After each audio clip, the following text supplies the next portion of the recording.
आकर मुझे बहुत अच्छा लगता है। मन करता है मैं यहीं पर कुछ देर रहूं, लेकिन रह नहीं सकती क्योंकि अगर मैं ज्यादा देर यहाँ रुकी तो फिर देर हो जाएगी और घर पर बहुत सारे काम करने हैं। सही समय पर सारा काम नहीं करूँगी तो माँ मुझे बहुत मारेगी। नहीं, मुझे सही समय पर घर वापस भी जाना है। और फिर कमला पानी भरकर अपने घर वापस जा रही थी।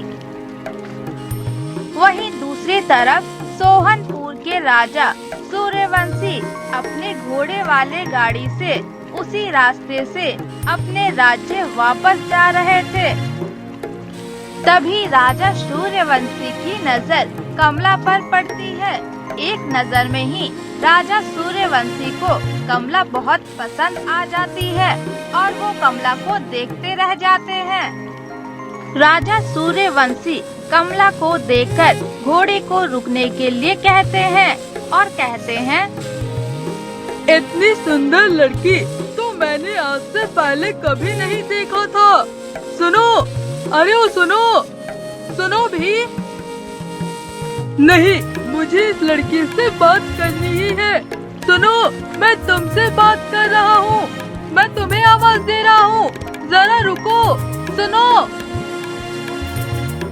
राजा सूर्यवंशी राज्य पहुंचकर अपने मंत्री से कहते हैं, मंत्री, मैं जब घर वापस आ रहा था तो रास्ते में मैंने एक बहुत सुंदर लड़की देखी। उस लड़की की सुंदरता को देखकर मैं देखता ही रह गया। मंत्री, वो लड़की मुझे बहुत पसंद आ गई है और मैं उसे अपने इस राज्य की रानी बनाना चाहता हूँ। कहीं से भी तुम उस लड़की को ढूंढ कर लेकर आओ। मैं नहीं जानता, आज से मैं तुम्हें यही जिम्मेदारी सौंप रहा हूँ।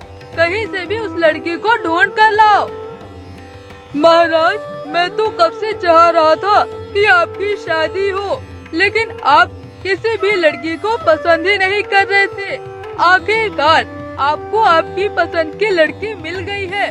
मैं पीछे नहीं हटूंगा, कहीं से भी उस लड़की को ढूंढूंगा। लेकिन महाराज, उसे ढूंढ पाना इतना आसान नहीं है। उस लड़की को सिर्फ मेरा बेटा ही ढूंढ सकता है। मैं उसे आपके पास भेज दूंगा। वो लड़की देखने में कैसी है आप उसे बता दीजिएगा। मेरा बेटा उस लड़की को ढूंढ लेगा। राजा कमला को किसी भी कीमत में ढूंढना चाहते थे। उनसे बिल्कुल भी इंतजार नहीं होता है। मंत्री ने मुझसे कहा कि तुम्हारे अलावा उस लड़की को कोई और नहीं ढूंढ पाएगा, इसलिए मैंने तुम्हें यहाँ बुलाया है। लेकिन महाराज, आप मुझे उस लड़की के बारे में कुछ बताइए, तभी तो मैं उसे ढूंढ पाऊंगा। वो लड़की उस नदी में पानी लेने के लिए आई थी और अपने मटके में पानी लेकर अपने घर वापस जा रही थी। बाल उसके लंबे लंबे थे और होठों के नीचे एक तेल था। देखने में वो लड़की एक साधारण घर की लग रही थी, लेकिन वो बहुत खूबसूरत है। उसकी खूबसूरती इतनी ज्यादा है कि उसकी जैसी लड़की मैंने आज तक कहीं नहीं देखा है। राजा सूर्यवंशी की बात मानकर मंत्री का बेटा पूरे राज्य में कमला को ढूंढने लगता है। पूरे गांव में जाकर कमला को वो ढूंढने की कोशिश करता है। मंत्री का बेटा गांव के लोगों से भी उस लड़की के बारे में पूछताछ करता है, लेकिन उसे कहीं पर भी कमला नहीं मिलती है।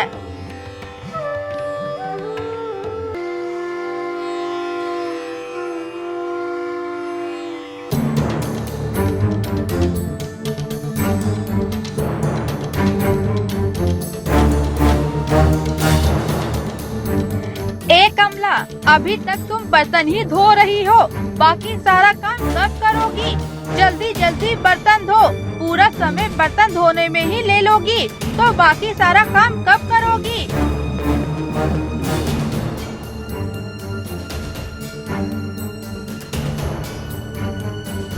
ए कमला, मैंने तुम्हें हल्दी वाले उपटन को बनाने को कहा था, तुमने बनाया कि नहीं बनाया? मुझे अपने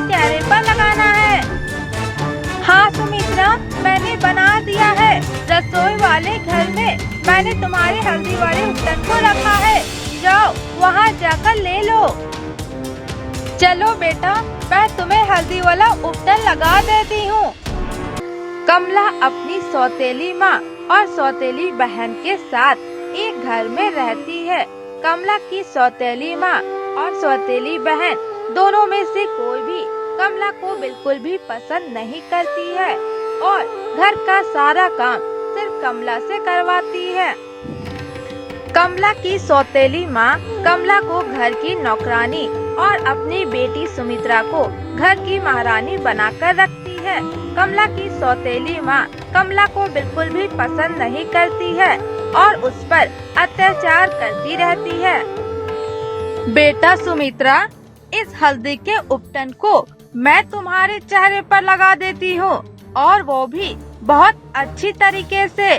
तुम्हारे चेहरे में मैं इस हल्दी के उपटन को इस तरह से लगाऊंगी कि तुम बहुत जल्दी गोरी हो जाओगी और तुम बहुत ज्यादा सुंदर दिखोगी। तुम इतनी ज्यादा सुंदर हो जाओगी कि कोई भी लड़का तुम्हें मना नहीं कर पाएगा। माँ, मैं इतना सब कुछ लगाती हूँ ताकि मैं सुंदर हो सकूं, लेकिन उस कमला को देखिए ना, वो तो कुछ भी नहीं लगाती है, लेकिन वो इतनी सुंदर है कि उसे कोई भी लड़का देखे तो वो देखता ही रह जाएगा। ये क्या बेटा सुमित्रा, तुम्हें ऐसे समय पर भी उस लड़की का नाम लेना जरूरी है? वो कमला कितनी भी सुंदर क्यों ना हो, मेरी बेटी सुमित्रा से ज्यादा सुंदर नहीं है। इतना बोलकर सुमित्रा की माँ सुमित्रा के चेहरे पर हल्दी का उपटन लगा देती है। कुछ ही देर में सुमित्रा को अपने चेहरे में जलन महसूस होने लगती है और वो जोर जोर से रोने लगती है। माँ, ये क्या हो रहा है? मेरे चेहरे में जलन हो रही है। माँ, मुझे बहुत जलन हो रही है, मेरा चेहरा जल रहा है। माँ, कुछ कीजिए। क्या हुआ बेटा सुमित्रा, क्या हुआ? क्या हुआ तुम्हें? अपनी सौतेली माँ और सौतेली बहन की आवाजें सुनकर कमला तुरंत उस जगह पर आती है और कहती है, क्या हुआ सुमित्रा, तुम इतनी जोर जोर से क्यों चिल्ला रही हो? वाह कमला, तुम तो बहुत अच्छा नाटक कर रही हो। मेरे हल्दी के उपटन में तुमने कुछ मिलाया है जिस वजह से मुझे मेरे चेहरे पर जलन हो रही है और यहाँ आकर नाटक कर रही हो कि क्या हुआ, जैसे तुमने कुछ किया ही नहीं है, तुम्हें कुछ पता ही नहीं है। ये क्या कह रही हो बहन तुम? मैं तुम्हारे साथ ऐसा क्यों करूँगी? तुम मुझसे जलती हो कमला, मुझसे बदला लेने के लिए तुमने मेरे उपटन में जरूर कुछ मिलाया जिससे कि मुझे जलन हो रही है। तुम चाहती हो कि मैं काली हो जाऊं और मैं अच्छी ना दिखूं ताकि तुम ज्यादा सुंदर लगो। नहीं बहन, तुम ऐसा सोच भी कैसे सकती हो? मैं तुम्हारे साथ इतना गलत करूंगी, वो भी सिर्फ सुंदर दिखने के लिए? तुम ऐसा कैसे बोल सकती हो सुमित्रा? बोल सकती हूँ, क्यों ना बोलूं? तुम हमसे जलती हो, हमसे बदला लेना चाहती हो। हम तुम्हें सारा काम करवाते हैं और तुम पर अत्याचार करते हैं, इसलिए तुम हमसे बदला लेना चाहती हो। तुम किसी और तरीके से हमसे बदला तो ले नहीं सकती, इसलिए तुम ऐसी घटिया हरकतें कर कर हमसे बदला लेना चाहती हो। कमला, तुम्हारी इतनी हिम्मत, तुम मेरे घर का खाओगी, मेरे घर का पहनोगी और मुझे ही मारने के लिए दौड़ोगी? तुम्हारी इतनी हिम्मत बढ़ गई है, आज मैं तुम्हें छोड़ूंगी नहीं। तुम्हारी हिम्मत दिन पर दिन बढ़ती जा रही है, आज मैं तुम्हें तुम्हारी सही जगह दिखाकर रहूंगी।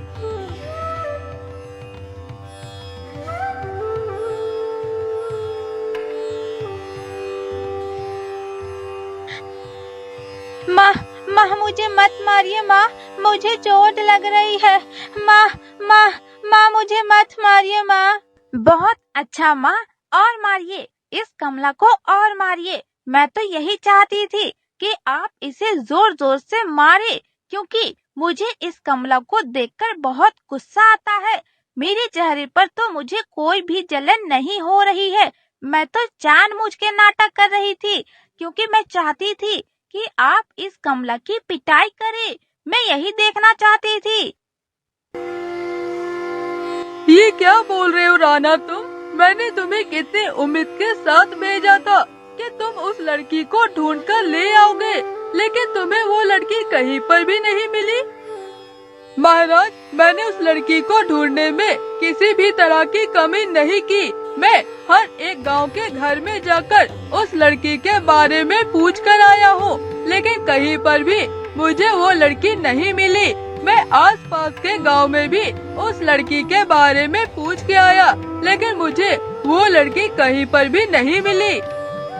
नहीं राणा, वो लड़की किसी दूसरे गांव की नहीं है, वो हमारे राज्य के ही है। वापस आते समय मैंने उसे रास्ते में ही देखा था। वो हमारे राज्य में ही है, कहीं और नहीं है। महाराज, हमारे राज्य में तो सैकड़ों घर है, पता नहीं किस घर की वो लड़की होगी। एक एक घर जाकर उस लड़की को ढूंढ पाना असंभव है। मुझे ही कुछ करना होगा। मुझे कुछ ऐसा करना होगा कि हमें किसी के घर जाने की जरूरत ही ना पड़े, बल्कि सभी कोई हमारे महल में ही इकट्ठा हो जाए।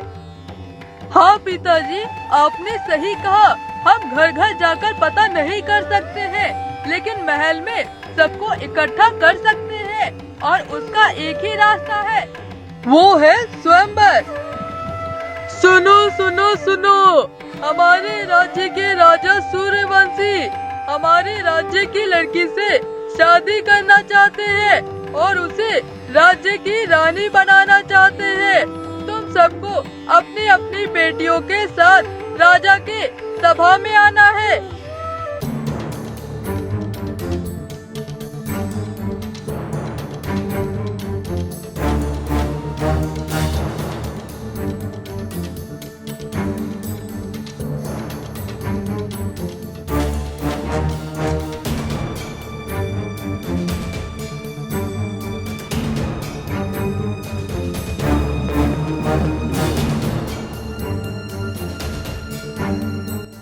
बेटा सुमित्रा, तुम नहीं जानती मैं तुम्हारे लिए कितनी बड़ी खबर लेकर आई हूँ। इस खबर को जानने के बाद तुम्हारी खुशियों का ठिकाना नहीं रहेगा। तुम्हें पता है, हमारे राज्य के राजा महाराज सूर्यवंशी को हमारे राज्य की एक लड़की पसंद आ गई है और वो उस लड़की से शादी करना चाहते हैं। उस लड़की को ढूंढने के लिए महाराज ने गांव की सारी लड़कियों को अपने परिवार के साथ महाराज के सभा में बुलाया है। मतलब कि महल में राजा का स्वयंवर है। वो जिस लड़की को पसंद करेंगे उससे उनकी शादी हो जाएगी और वो हमेशा के लिए महारानी बन जाएगी। बेटा सुमित्रा, इससे अच्छा मौका नहीं मिलेगा। मैं जानती हूँ महाराज को तुम ही पसंद आओगी, क्योंकि इस पूरे गांव में तुम्हारी इतनी सुंदर लड़की और कोई नहीं है। माँ, मैं हमेशा से रानी बनना चाहती थी। मेरे पास कितने कपड़े होंगे, मैं महारानियों की तरह रहूंगी। मेरे पास सोने के बहुत सारे गहने होंगे, मैं तो महारानी बन जाऊंगी। माँ, मैं बहुत खुश हूँ। मैं ये सपना कितने दिनों से देख रही हूँ और आखिर में मेरा ये सपना पूरा होने जा रहा है। बेटा सुमित्रा, अब तुम देखना, मैं तुम्हें इतनी खूबसूरत बना दूंगी कि राजा सिर्फ तुम्हें ही देखते रह जाएंगे और वो तुम्ही से शादी करेंगे।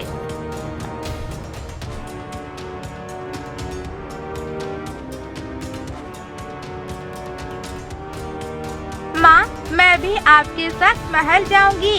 मैं भी वहाँ जाकर राजा सूर्यवंशी की स्वयंवर को देखना चाहती हूँ। क्या कहा कमला तुमने? तुम मेरे साथ महल चलोगी ताकि तुम मेरी बेटी के खुशियों में बाधा बन सको। मेरी बेटी महारानी बनने जा रही है और मैं उसके रास्ते में किसी को नहीं आने दूंगी, तुम्हें भी नहीं, समझी? अभी मैं तुम्हें बताती हूँ तुम्हारी सही जगह कहाँ है। इतना बोलकर कमला की सौतेली माँ कमला का हाथ पकड़कर घसीटते हुए उस कमरे से ले जाती है और दूसरे कमरे में ले आती है और कमला को उस कमरे में बंद कर वहाँ से चली जाती है।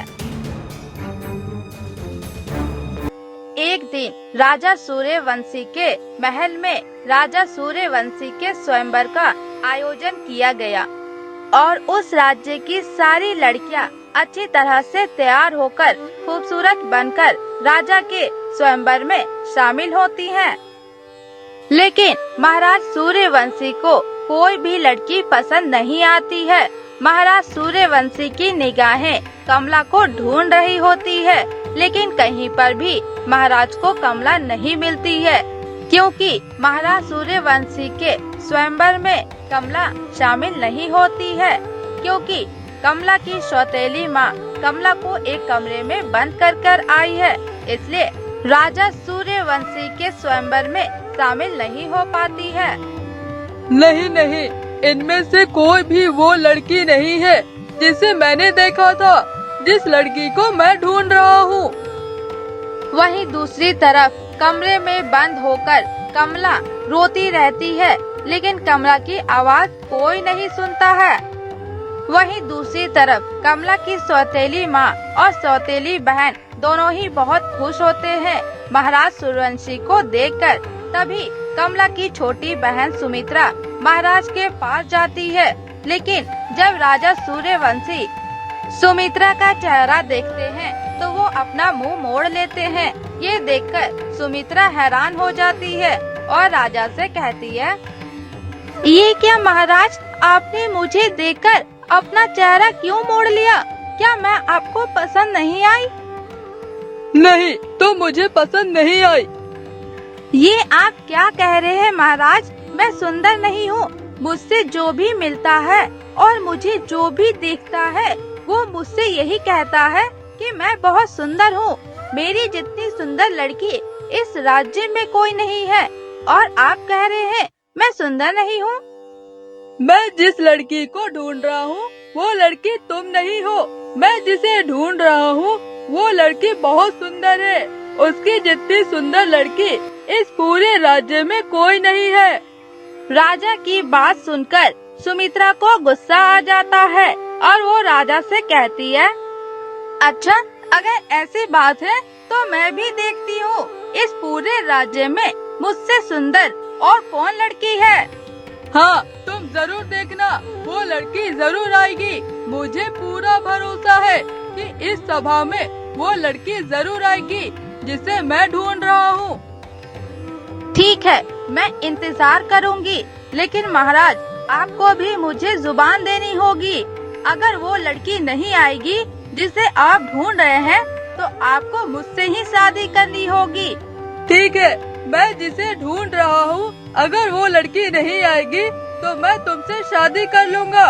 वहीं दूसरी तरफ कमला अपने कमरे में जोर जोर से रो रही होती है। तभी कमला के घर के सामने से ही एक नीलम नाम की औरत गुजर रही होती है। कमला की जोर जोर से रोने की आवाज सुनकर नीलम रुक जाती है और कमला के घर के सामने जाती है, जहां वो देखती है कि कमला को एक कमरे में बंद कर दिया गया है। ये देखकर नीलम हैरान हो जाती है। बेटा, तुम्हें इस तरह कमरे में किसने बंद कर दिया था? कमला नीलम को सारी बात बता देती है। तुम्हारी सौतेली माँ तुम पर इतना अत्याचार करती है। अब मैं यहाँ पर एक दिन भी नहीं रहूँगी। मैं यहाँ से चली जाऊँगी। मुझसे कोई प्यार नहीं करता है। मैं यहाँ पर नहीं रहूँगी।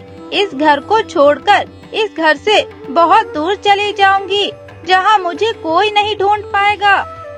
नहीं बेटा, तुम कहीं नहीं जाओगी। तुम्हारी जगह यहाँ या फिर कहीं और नहीं है, बल्कि तुम्हारी जगह महल में है। तुम मेरे साथ चलो राजा के स्वयंवर में। और फिर नीलम कमला को बहुत ही सुंदर तरीके से तैयार कर देती है और अपने साथ उसे राजा के स्वयंवर में लेकर जाती है। जब राजा कमला को देखते हैं तो वो बहुत खुश हो जाते हैं, क्योंकि जिस लड़की को वो ढूंढ रहे थे आखिर में वो लड़की राजा को मिल जाती है। हाँ, ये तो वही लड़की है जिसे मैंने देखा था। वही लंबे बाल, वही तीर, चेहरे पर वही मुस्कान। मैंने इसी लड़की को देखा था। मंत्री, जल्दी से शादी का इंतजाम करो। मैं इसी लड़की से शादी करूँगा। हमारे राज्य की नई रानी मिल गई है।